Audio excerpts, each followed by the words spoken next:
ali si vidio, mislim, kako je s olovkom si probao? Super, nisam još, tek sam je jučer napunio i stavio karticu. Da. I ustekao u komp. Mislim, prepoznaje kao USB stick. Da. Na starijim kompovima vjerovatno radi i kao web kamera. Da.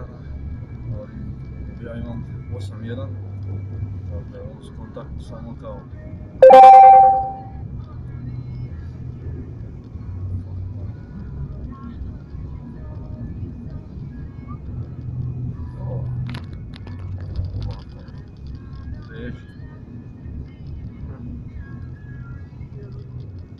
Krešo, aha.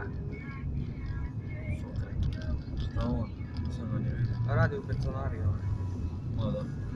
I kako je pričao s njim? Pričao sam sad, evo, baš zadnje 2 dana. Koliko je plaća, šta radi? Nije mi točno rekao koliko je plaća, rekao je da je isto koji maskički govor. Ma da, to je svuda je to.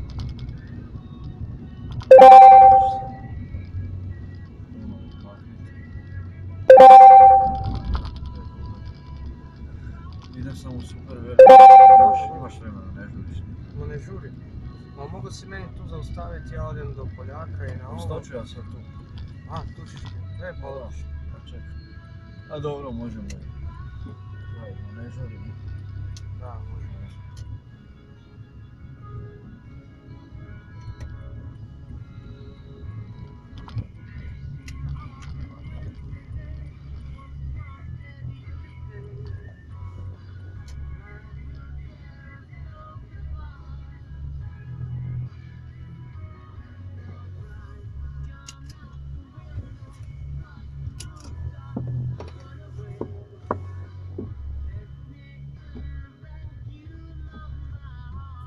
Opa, ja ću tamo.